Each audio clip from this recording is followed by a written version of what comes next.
সুৰেখা বৰ্ণন ১বিংশ কীৰ্তন মুখা। ও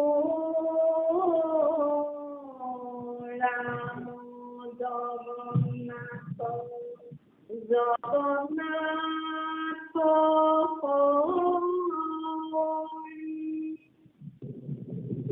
নমো ৰাম জগন্নাথ জগন্নাথ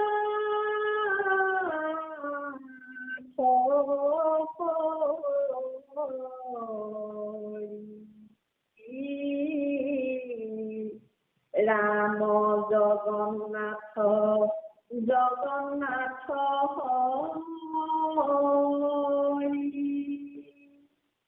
নমো ৰাম জগন্নাথ জগন্নাথ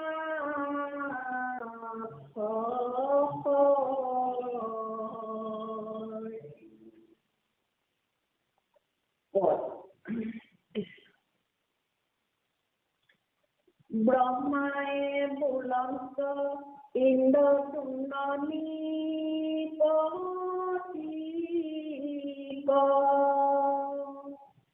জানিবা উলেখা সৰ্বতীৰ্থতে অধিক ক্ষেত্ৰৰ মহিমা মানে কহিলো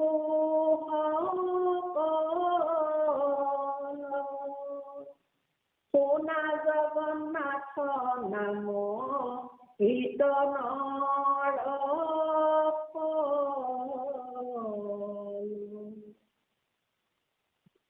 জগন্নাথ নাম ইটো পৰম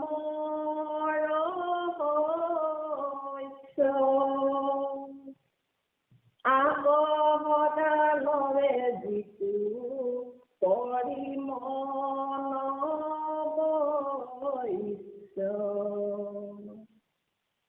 সিটো জনে অপ্ৰয়াসে চিন্দে কৰ্ম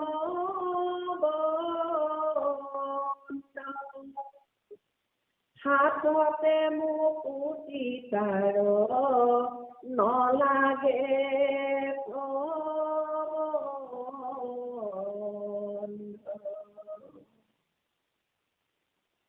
শিৱত সাক্ষাতে কহি আসন্তী হৰি নাহি আন ধৰ্ম জগ নাথ নাম হৰি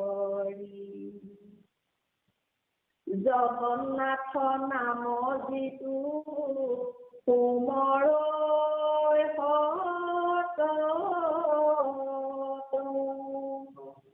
ক্ষমিব তাহাৰণিতে অপৰাধ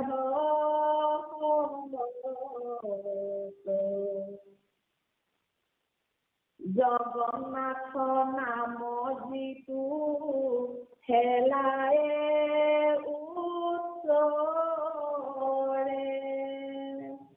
ব্ৰহ্ম হত্য আদি পাপ পলাই তাকদৰে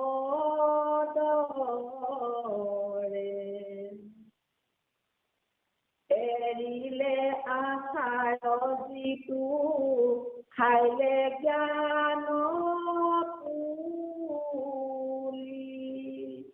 বিষ্ণু প্ৰৱেশে সিও জগন্নাথ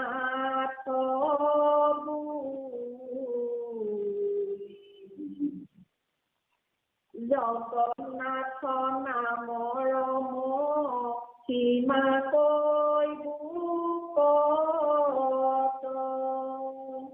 মহাপ্ৰসাদৰ আৰে শুনি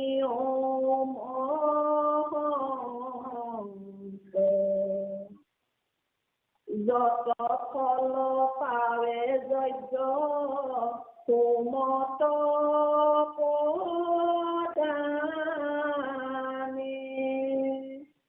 হেন ফল পাৱে তোলা প্ৰদানে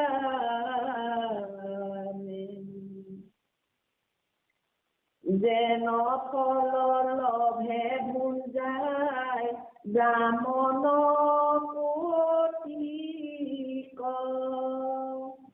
পাৱে মহাপ্ৰসাদ ভয় ক্ষণে তুদিক পিতৃ শ্ৰাদ্ধ দিনা আনি বিষ্ণুৰ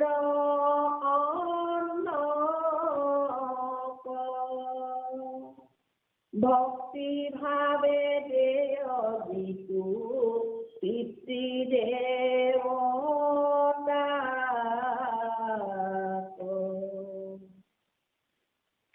অন্নে পিণ্ডে দেয় যিটো তিলে নিখলাই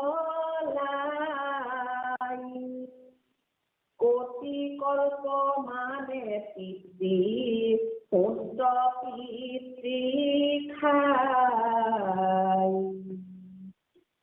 মহাপ্ৰসাদত যত্নে এৰিব বিচাৰ নাহি কিঞ্চিতে যেন ব্ৰহ্মত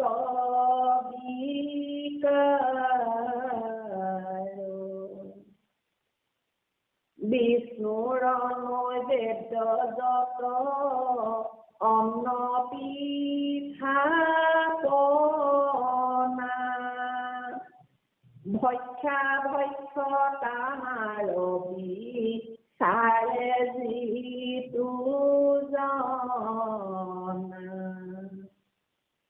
শুৱে মন্দ ৰোগী তাক ভাজ্যা পুত্ৰে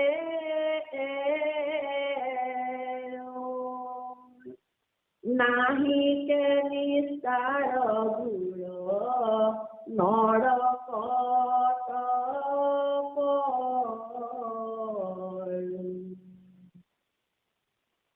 অন্ত্যবৰ্ণে হীন বৰ্ণে যিটো অন্ন চুৱে তাক ভুঞ্জি সমস্ত পাপকে মুক্ত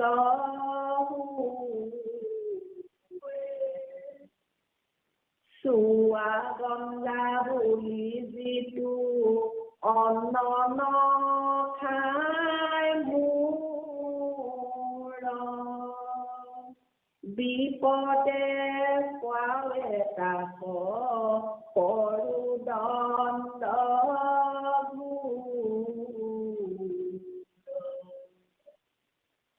নাহি কাল নিয়ম তত দুখ নাই পাইলে মাত্ৰে খাইবে অন্ন তেৰে মুখ পাই হৃদয়ত ৰূপ হৰি নাম যাৰ মুখে বিষ্ণুৰ নৈবেদ্য উদৰত ভৰে সুখে পাদুদক নিমাইল মস্তকে থাকে যাৰ বোলা হৰি হৰি হেৰি বিষ্ণু অৱতাৰ ভনিল শংকৰে কৃষ্ণ চৰণত ধৰি পাতক চাৰু কদাপি বোলা হৰি হৰি হৰি ৰাম ৰাম কৃষ্ণ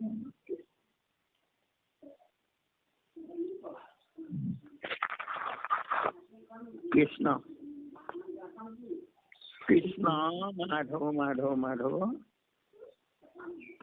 হয়, আমাৰ আজন্মৰ সেৱাৰ থলী নামামি সন্ধানী সত্ৰত সমবেত হৈ আজি ঔৰেখা বৰ্ণনৰ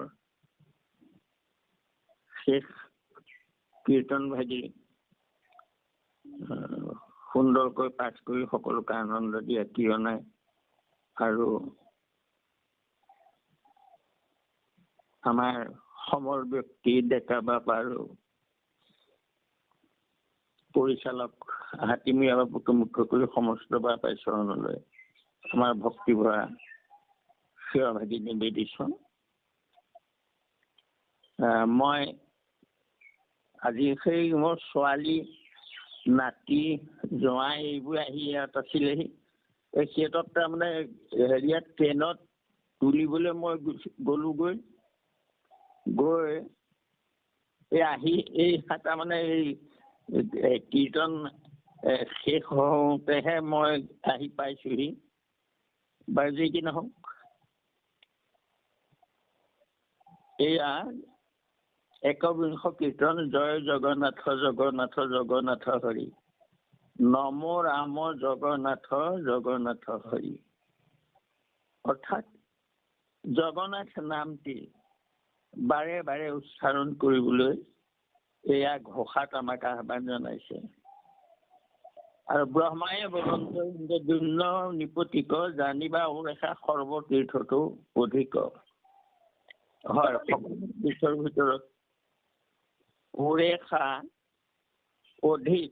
এইকাৰণেই অধিক যে তাত প্ৰভু ভগৱন্তৰ অৱতাৰী ভগৱন্তৰ পূৰ্ণ কৃষ্ণ ভগৱন্তৰ জগন্নাথ নামৰ তাৰমানে মূৰ্তি প্ৰতিষ্ঠা কৰা আছে। আৰু অকল ভগৱন্ত কৃষ্ণই নহয়, বলভদ্ৰ সুভদ্ৰা আদি তিনিওৰো প্ৰতিমা তাত প্ৰতিষ্ঠা কৰা আছে। সেই সময়ত কৰ্ম ভক্তি তাৰ ভিতৰত সেয়াই শ্ৰেষ্ঠ আছিলে। গতিকে সেই সকলো তীৰ্থতকৈ অধিক ক্ষেত্ৰৰ মহিমা মানে কহিলো সকলো শুনা জগন্নাথ নাম কীৰ্তনৰ ফল। এতিয়া এই কথাটো আপোনালোকে লক্ষ্য কৰক। ক্ষেত্ৰৰ মহিমা যিমান আছে সকলো কলো। এতিয়া জগন্নাথ নাম কীৰ্তনৰ ফল শুনা, অৰ্থাৎ পূজাৰ ফলৰ কথা কোৱা নাই, এইটো নাম কীৰ্তনৰ ফলহে কৈছে। জগন্নাথ নামৰ এইটো পৰম ৰহস্য, তাক সদা লৈ যিটো কৰি মন বৈশ্য, সিটো জনে অপ্ৰয়াসে চিন্দৈ কৰ্ম বন্ধ, হাততে মুকুতি তাৰ নালাগৈ প্ৰবন্ধ। তেনে গুৰুজনে ঔৰেখা বৰ্ণন লিখি গোটেই কথাখিনি কৈ শেষত আমাক কি কলেগৈ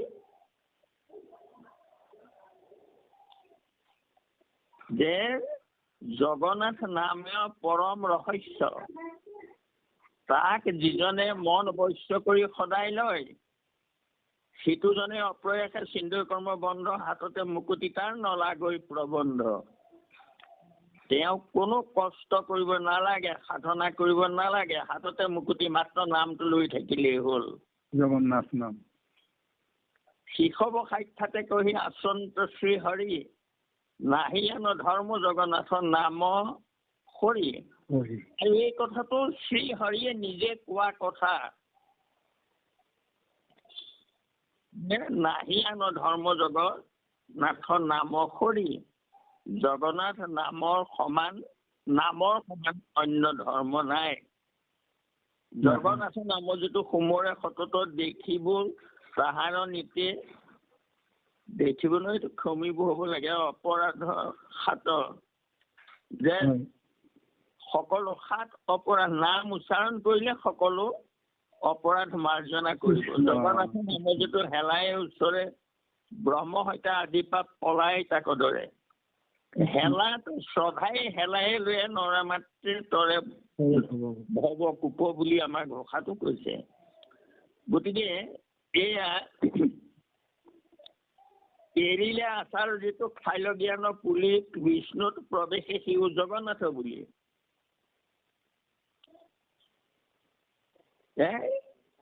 যিজনে আচাৰহীন ব্যভিচাৰী তেওঁ যদি জগন্নাথৰ নাম সোঁৱৰণ কৰে তেতিয়াহ'লে তেওঁ জ্ঞানো পুৰি খালে, অৰ্থাৎ যিটো বিবেকক তেওঁ ব্যৱহাৰ নকৰা হ'ল, সেইজনেও যদি জগন্নাথ নাম উচ্চাৰণ কৰে তেতিয়াহ'লে তেওঁ বিষ্ণুত প্ৰৱেশ কৰে। জগন্নাথ নামৰ মহিমা কৰিব কত মহাপ্ৰসাদৰ বাবে শুনিও মহত। এই জগন্নাথ নামৰ মহিমা কিমান কম। এতিয়া মহাপ্ৰসাদৰ অৰ্থাৎ ঈশ্বৰক অৰ্পণা কৰা প্ৰসাদক মহাপ্ৰসাদ কয়। সেই সময়ত কৰ্মমাৰ্গ আছিলে, গতিকে জগন্নাথক যি দ্ৰব্যৰে জগন্নাথলৈ আগবঢ়োৱা হয় সেয়ে মহাপ্ৰসাদ বুলি কোৱা হয়। আৰু সেই ফলৰ এতিয়া মহত্ব শুনা।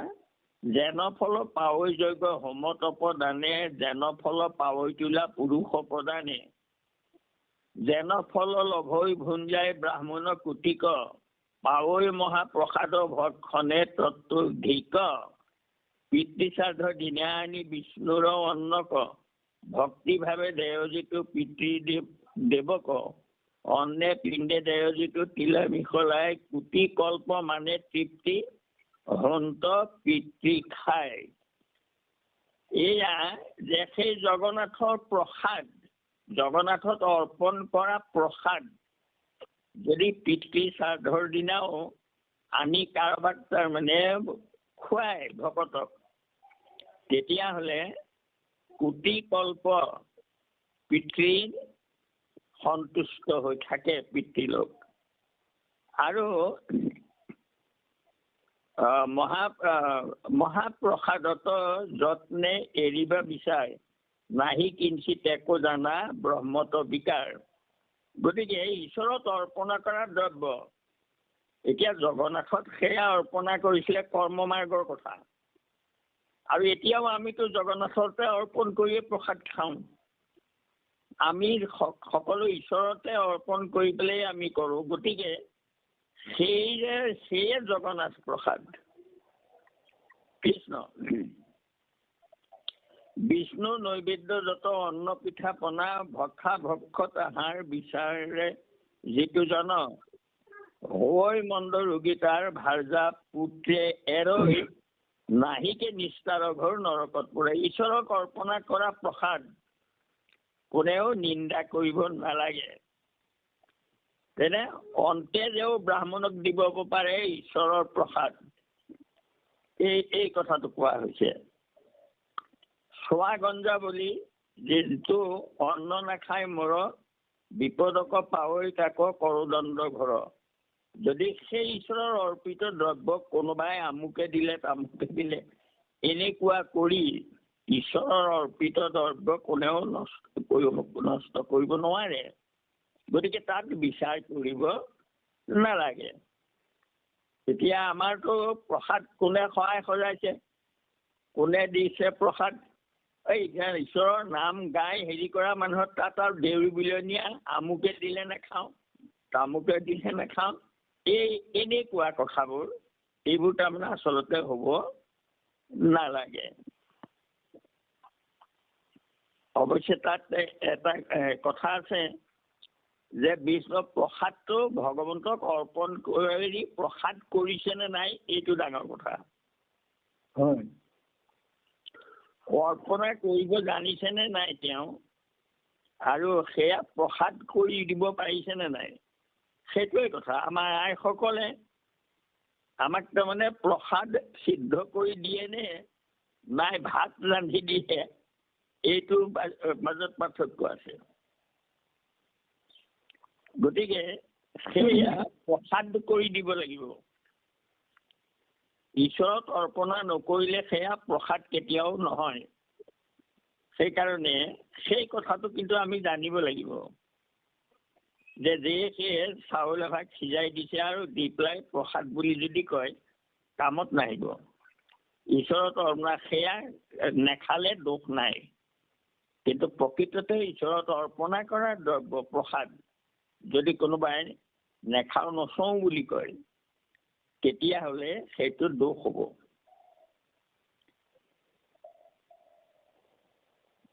পাদোদক নিৰ্মাল্য মস্তক থাকে যাৰ, বলা হৰি হৰি সেই বিষ্ণু অৱতাৰ। যি বিষ্ণু পাদোদকী তাৰমানে পাদোদক, যেনেকৈ আমি এতিয়া বিষ্ণু পাদোদকী গংগা মহেশে সেহিতে এইটো জগতকে পবিত্ৰ কৰে, এইবুলি আমি কওঁ। গতিকে সেই বিষ্ণু পাদোদকী গংগা বিষ্ণুৰ চৰণৰ কটাহ লাগি গংগা নামি আহিছিলে। সেইকাৰণে বিষ্ণু পাদৰ স্পৰ্শ কৰা উদক পাদোদক কয়। উদক মানে পানী। এতিয়া বিষ্ণু পাদোদকী গংগা, এই যে গংগা তীৰ্থ, এয়া বিষ্ণু পদস্পৰ্শ কৰি আহিছে, অহাৰ কাৰণে পবিত্ৰ জল। এতিয়া প্ৰশ্নটো হয় যে আমি কিহেৰে স্নান কৰোঁ এতিয়া? যে আমি স্নান কৰিব লাগিব বিষ্ণু পাদোদকী গংগাৰ জলেৰে। তেতিয়াহ'লে আমি এতিয়া গংগাৰ পৰা জল আনিব লাগিবনে? নেলাগে। নালাগে। আমি যেতিয়া গা ধুওঁ, তেতিয়া সেই মন্ত্ৰেৰে যদি আমি গা ধুওঁ স্নান কৰোঁতে, যে বিষ্ণু পাদোদকী গংগাই মহেশে সহিতে সকলোকে পবিত্ৰ কৰে, গতিকে মোৰো এই কলুষিত দেহটো পবিত্ৰ কৰি দিয়া প্ৰভু, তোমাৰ চৰণত অৰ্পিত জল এয়া, এই বুলিয়ে স্নান কৰিব লাগে। সকলোৱে বিষ্ণু পাদোদকী গংগাই গা ধুব লাগে। কৃষ্ণ যে কি নহওক, বলা হৰি হৰি সেই বিষ্ণু অৱতাৰ, যিজনে সেই বিষ্ণু পাদোদকী গংগাত সদায় স্নান কৰে, তেওঁক বিষ্ণু অৱতাৰ বুলি গণ্য কৰা হ'ব। ভনিল শংকৰে কৃষ্ণ চৰণত ধৰি, পাতক চাৰুক ডাকি বলা হৰি হৰি। আৰু শেষ সামৰণিটো তাকে আমাক দিলেগৈ। আৰু গতিকে উৰেষা বৰ্ণন মহাপুৰুষে কেলে লিখিছিলে, কি কৰিছিলে, এই কথাবোৰ লৈ আমাৰ মাজত বিতৰ্ক থাকিব নালাগে। যে শেষত গৈ ঘোষণা কৰিলেগে জগন্নাথ নামেই শ্ৰেষ্ঠ। মূৰ্তি পূজা কৰিবলৈ আমি জগন্নাথলৈ গৈ যাব লাগিব, গৈ তাত মূৰ্তি পূজা কৰিবগৈ লাগিব। কিন্তু আমি জগন্নাথ নামটো ঘৰতে লৈ পাব পাৰোঁ। সেই জগন্নাথ দৰ্শনৰ ফল আমি ইয়াতে পাব পাৰোঁ। গতিকে নামৰ শ্ৰেষ্ঠত্বকে প্ৰকাশ কৰা হৈছে। আৰু সুৰেখা বৰ্ণন লৈ পেলাই বিতৰ্ক মানুহে কৰি থাকে। আৰু সেইকাৰণে আমি এইখিনি তাৰমানে পঢ়ি পেলাই এতিয়া বুজি পালোঁ কথাটো, যে মহাপুৰুষে সুৰেখা বৰ্ণন কিয় লিখিছিলে আচলতে। কৃষ্ণ মাধৱ বান্ধৱ কৃষ্ণ কৃষ্ণ। আমাৰ এতিয়া অনুভৱ হৈছে, অনুভৱ শিকান ভাবি আগবাঢ়িব, আমাক সহায় কৰিবৰ কাৰণে আমাৰ শ্ৰদ্ধাৰ পিছত বসন্ত মাধৱ মাধৱ জয় গুৰু শ্ৰীমন্ত শংকৰ, মোৰ আজন্মৰ সেৱাস্থলী শ্ৰীমন্ত শংকৰদেৱ নামামৃত সন্ধানী সত্ৰত উপবিষ্ট হৈ থকা পৰম পূজ্য পুণ্যশ্লোক শইকীয়াক মুখ্য কৰি পৰিচালক হাতীমূৰীয়া ভাগ আৰু আজি পাঠভাগী হাত ধৰি কীৰ্তন কৰি শ্ৰৱণ কৰোৱা আমাৰ শ্ৰদ্ধাৰ কিৰণ বৰুৱাই সমন্বিতে এই মহাসত্যত উপবিষ্ট হৈ থকা সমস্ত জন শুদ্ধাত্মা শ্ৰী চৰণলৈ আমাৰ পুৱাৰ সেৱা ভাবি নিবেদন কৰিলোঁ কৃষ্ণ। হয়, আজি বুলি নহয় কৃষ্ণ, এই পাঠভাগীৰ ওপৰত ইতিমধ্যে আমাৰ সংশয় দূৰীকৰণৰ ব্যৱস্থা কৰি তেখেতৰ বহুমূলীয়া সময় আমাৰ কাৰণে আগবঢ়াই মহাপুৰুষ কৃপালুগুৰু কলমৰ যোগেদি নিজৰি অহা এই অমৃতসমূহ যাতে অথলে নাযাওক, আমি অমৃতৰ সন্তান অমৃত পান কৰি যাতে আমাৰ জীৱন ধন্য কৰিব পাৰোঁ, এয়া উদ্দেশ্যকে আগত ৰাখি পাঠভাগীৰ ওপৰত সৰল এই ব্যাখ্যা আগবঢ়াই আমাক সমস্তজনৰে সংশয় দূৰীকৰণ কৰিছে।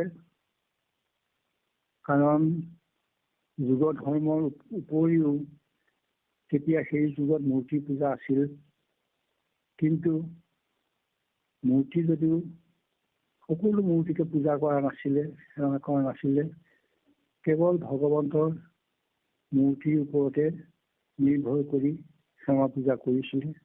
অন্য দেৱী দেৱ নকৰিবা, সেই মহাপুৰুষৰ এই বাণীও ইয়াত অন্তৰ্নিহিত হৈ আছে।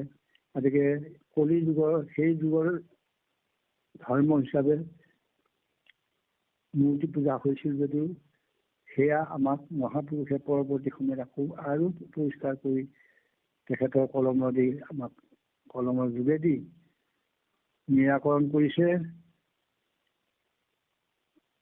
ৰামৰ বুলি শুদ্ধ কৰা মন, এয়া ৰামৰ বুলি শুদ্ধ কৰা মন, পূজা সেৱা এই সমস্ত নামতে সোমাই আছে, নামতে অন্তৰ্নিহিত হৈ আছে। গতিকে যেই নাম সেই হৰি, সেয়াও মহাপুৰুষে কলম ধৰি থৈ গৈছে, নামতে ঈশ্বৰো আছে। ভক্তিযুক্ত হৈ একশৰণ ধৰ্ম গ্ৰহণ কৰি নাম ধৰ্মক আমি যেতিয়া আশ্ৰয় কৰিছোঁ, আমাৰ আৰু ইয়াত অন্য কোনো কথা চিন্তনীয় বিষয় নহয়। এয়া সেই যুগৰ সেই নীতি আদৰ্শখিনিকো মানে একে আঁতৰাই পেলোৱা নাই, তাতো যিখিনি মহাগুণ আছে সেইখিনিও আমাক অনুভৱ কৰিবৰ কাৰণে দিছে যুগৰ ধৰ্ম হিচাপে। আৰু পৰৱৰ্তী সময়ত কলি যুগৰ কাৰণে, কলি মনুষ্যৰ কাৰণে আৰু সহজ কৰি একো মূৰ্তি নবনোৱাকে নকৰাকে হৃদয়তে প্ৰভু ৰূপ চিন্তা কৰিবলৈ আমাক এয়া মহাপুৰুষে দি থৈ গৈছে।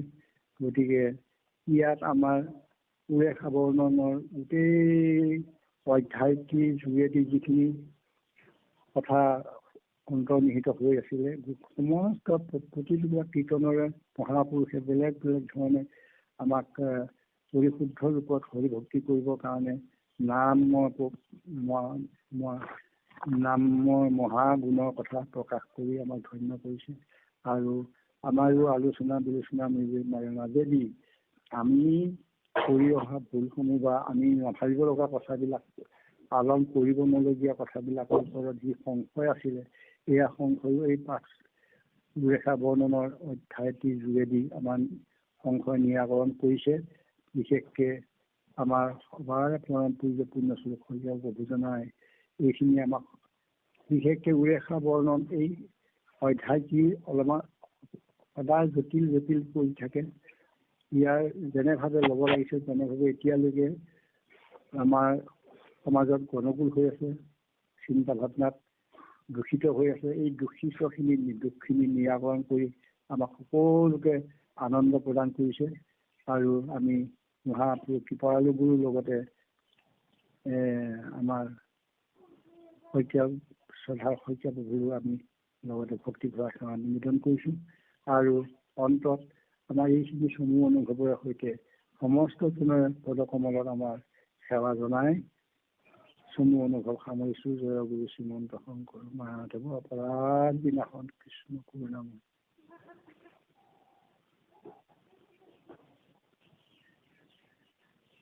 গোবিন্দ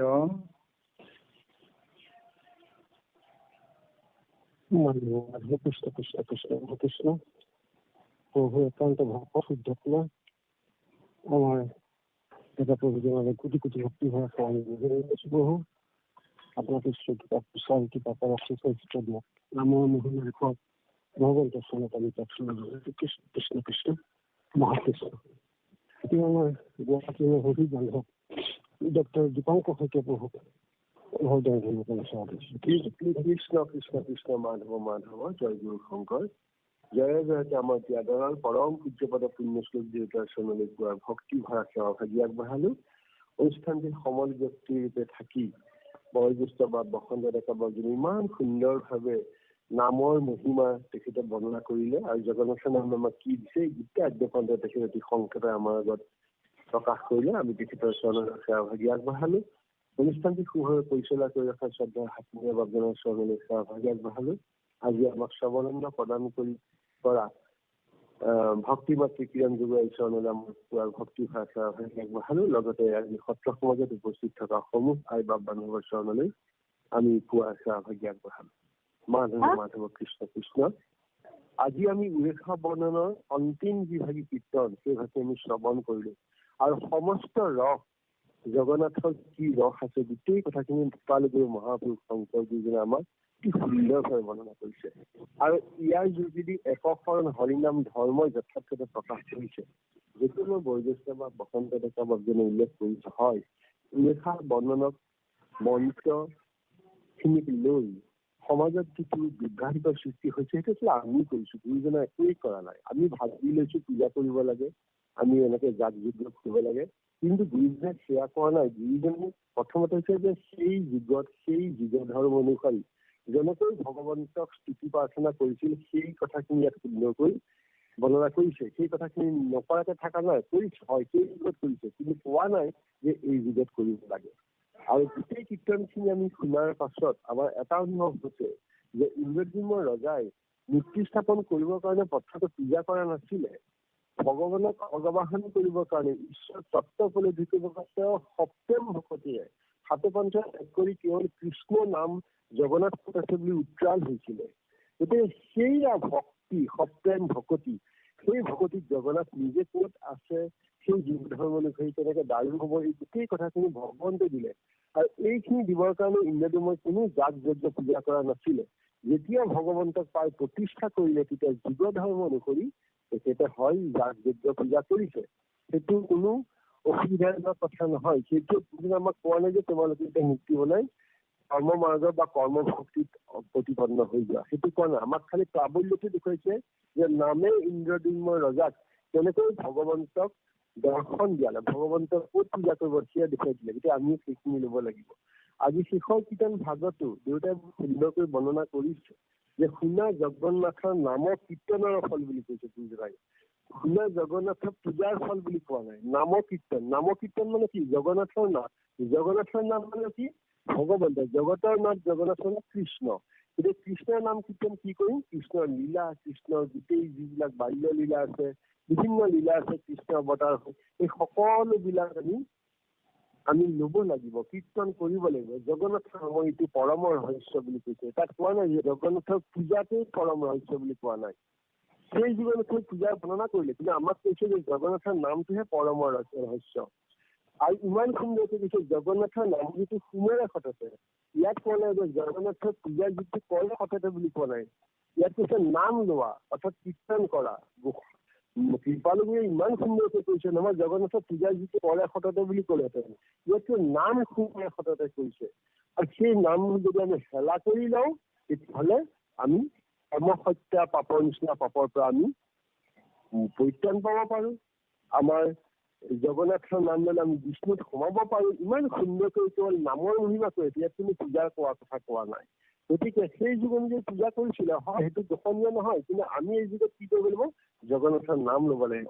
আৰু কেনেকৈ ল'ব লাগিব? গুৰুজনে শেষৰ ফালে কৈছে হৃদয়তে ৰূপ হৰি নাম যাৰ মুখে বিষ্ণুৰে নৈবদ্য উদৰত ভৰে থাকে। ঈশ্বৰক যদি আমি নাম হৃদয়ত লওঁ তেতিয়া পূজা কৰিব নালাগে। দেউতাই বৰ সুন্দৰকৈ কৈছে যে জগন্নাথক আমি ঘৰত থাকিয়ে জগন্নাথৰ নাম ল'ব পাৰোঁ, আৰু ঘৰত থাকিয়েই নাম যদি হৃদয়ত ল'ম তেতিয়া আমাৰ হৃদয় পৰিপূৰ্ণ হৈ যাব। অৰ্থাৎ আমাৰ যিখিনি প্ৰাপ্য লাগে জীয়াই থাকিব সকলো ভগৱন্তই দিব। আৰু আমি যি আহাৰ গ্ৰহণ কৰোঁ এই পঞ্চভৌতিক দেহাত কালি যি কৰোঁ সেয়া যদি ভগৱানৰ নামত অৰ্পণ কৰি কৰোঁ তেতিয়া দেহাটো শুদ্ধ হৈ যাব। গতিকে ইমান সুন্দৰভাৱে নামৰ মহিমাখিনি গুৰুজনাই শেষৰ আমাৰ উৰেষা বৰ্ণন কীৰ্তন ভাগিত অতি স্পষ্টভাৱে ঘোষণা কৰিছে। গতিকে এই কথাৰ পৰা আমি এইটো প্ৰতিপন্ন হৈছো, আমাৰ কোনো ধৰণৰ দ্বিধা থাকিব নালাগে যে গুৰুজনে পূজাকে সমৰ্থন কৰিছিল বা পূজা কৰিবলৈ কৈছিল বুলি ভাবিব নালাগে।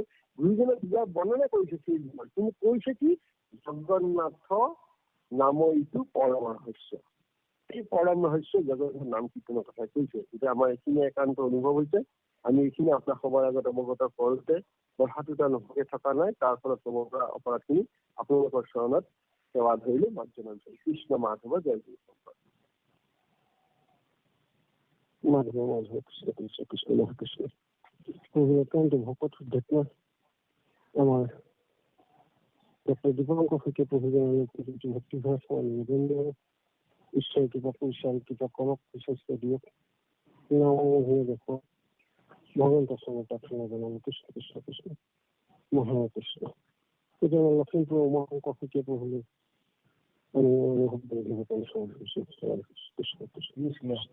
কৃষ্ণ কৃষ্ণ মাধৱ জয় গুৰু শংকৰ কৃষ্ণ কৃষ্ণ পৰম পূজ্যপাত পুণ্যশ্ৰী দেউতা আপোনাৰ চৰণ ভক্তি হোৱা তাৰলৈকে নিবেদিছো। পৰম চৰা ডেকা দেউতা আজি অনুভৱ কৰোঁতে মুকলি কৰি তেখেতৰ বাচ্যা আমাক কৰিছে। দেউতা আপোনাৰ চৰণত ভক্তি হোৱা সেৱা জনাইছো, আপোনাৰ সুস্বাস্থ্য কামনা কৰিছো। আজি কেইবাদিনো লগ পোৱা নাই, হলে দীপাংকৰ হৈছে দাঁত জনা নাথাকিলে কিবা খালি খালি লাগে। আজি তেখেতৰ সেই মুখে আমি তেখেতৰ অনুভৱ শুনি কৃতাৰ্থ হৈছো। আপোনালৈ আমি সেৱা জনালো।